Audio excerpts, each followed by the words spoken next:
All right, guys, we're going to talk about workout number 3 for the 2026 Gauntlet. This one's called the Citadel. The flow of this workout is a 7-minute AMRAP.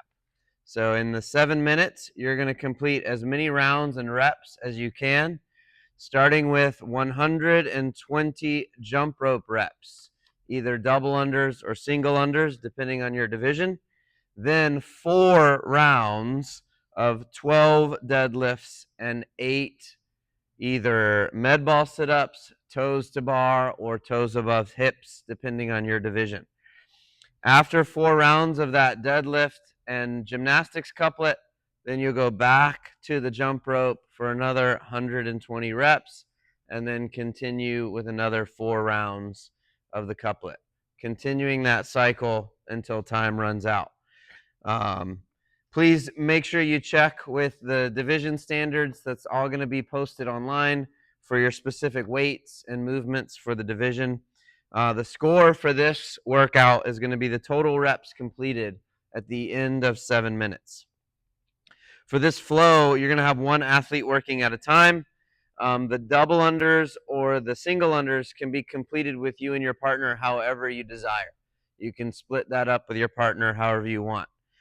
For the couplet, the 12 deadlifts and the 8 reps of the sit-ups or toes to bar, that's going to be one athlete completing a round. So one athlete's going to complete the deadlifts, one athlete's going to complete that same athlete's going to complete the toe to bar or the sit-ups, then athlete 2 will come in and complete a round. And once 4 rounds of that are completed, then you're back to the jump rope. So basically, you're thinking about the double unders of the jump rope as sort of a buy-in to 4 rounds of the couplet. So we're going to watch a little bit of the flow of that. We'll have Madison and Delia work through that flow. I'm just going to have them do the Maverick version. So it's going to be deadlifts and med ball sit-ups. Sound good? All right, so pretending I'm the judge, you guys can be standing there ready with your rope. One athlete's going to work at a time. You guys are going to work through 120 reps.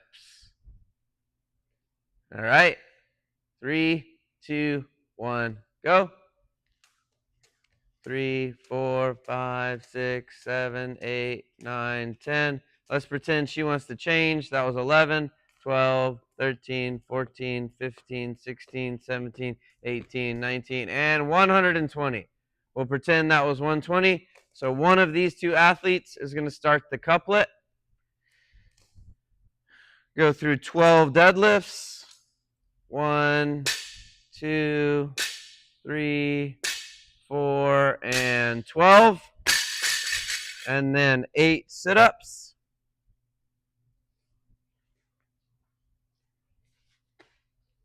1, 2, 3, and 4. So that's a round. Athlete 2 can start a round. 1, 2, 3, and 12. She's going to go to the sit-ups.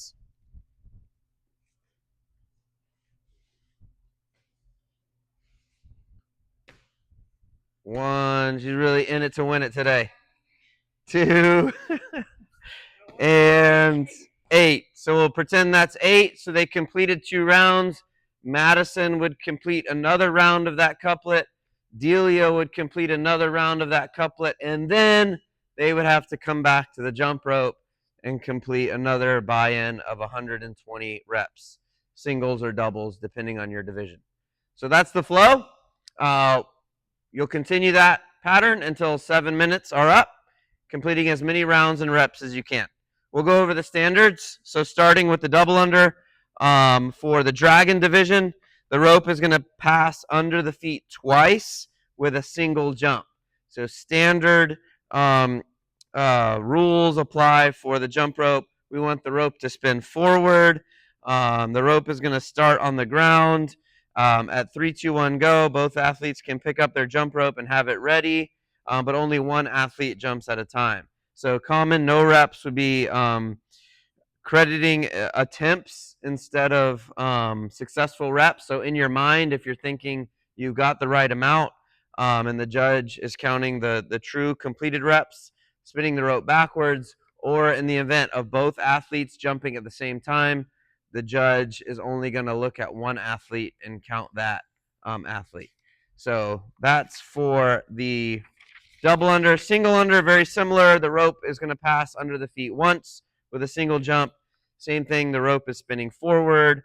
You can hold on, both athletes can hold on to the rope, but only one athlete's working at a time. Same common no reps, moving the rope backwards, or both athletes working at the same time, or crediting reps to yourself that didn't actually make it. Then we'll talk about the deadlift. Maddie, if you want to demonstrate the deadlift. We're going to have the barbell start on the ground, both plates touching the ground. Hands must be outside of the legs, so we're looking for that conventional deadlift, not the sumo. Any style of grip, so she can have overhand grip, she can have a mixed grip, she can have both hands supinated, so whatever you want there.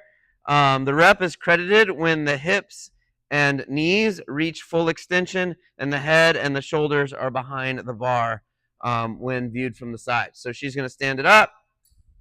So we've got knees, hips extended, shoulders and head all behind the bar. That's going to be a good rep. You may have gymnastics grips for this workout, but you cannot use your gymnastics grips on the barbell. So no gymnastics grips on the barbell. So a couple common no reps would be lowering the barbell before reaching full extension, and then finishing maybe with the head or the shoulders in front of the bar, and deliberately bouncing the barbell on the ground. That would be a no rep. And then so we'll talk about some of the sit-up variations. So in the dragon division, we're going to have toe to bar. So how about Maddie, you be my demo girl for toe to bar? So we're going to basically have the athlete starting with a hang. So she's got to be in the hang. So feet are on the, or hands are on the bar, feet are off the ground. She's going to start with her feet moving behind the plane of the bar, and then both feet touching the bar between her hands. So go ahead and demonstrate a rep. That will be a no rep. Feet didn't touch the bar. Let's try it again. She's got her bare foot. There it is. Good rep there. So any part of the feet can make contact with the bar as long as it's between the hands and both feet are touching at the same time. So common, and your grips are permitted on this, so you can use your grips for the toe to bar. Common no reps would be only one foot touching the bar at a time, touching the bar outside of the hands, not touching the bar, getting close to the bar. So common issues there with the toe to bar. And then toes above hips, same setup. She's going to jump up and grab. Feet are going to move behind the plane, and we want both feet above the plane of her hips to get the rep credit to her. So hit a couple here, feet behind every time and above. Feet behind and above, feet behind and above. Good job. So same deal here. Begin in the hang, feet move behind the plane of the bar. Any grip is allowed, overhand, mixed grip, whatever. The rep is credited when both feet are above the plane at the same time. So some common no reps, similar to the toe to bar, not getting both feet above the hips, staggering those feet above the hips at different times, and not getting the feet behind the plane on every rep. And then finally, on our Maverick and Phoenix divisions, I'll have Delia demonstrate the sit-up. The athlete must begin with the ball above her head and on the ground, and her back on the ground. So this is where the rep begins. She's going to move through the sit-up and move the ball to make contact with the ground, touching the ground either between her feet or in front of her feet. You can use an ab mat. We're going to have an ab mat provided for you if you would like. You don't have to use the ab mat. And the rep is credited when the ball gets on the ground in front of the feet.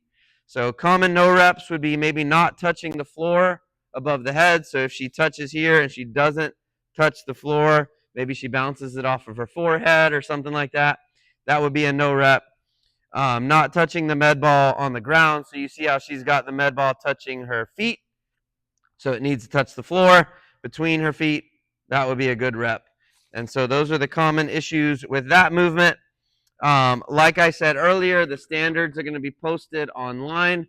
So make sure you review those. If you have any questions, hit us up on the social medias, send us an email, a text, and we'll get that answered for you before competition day.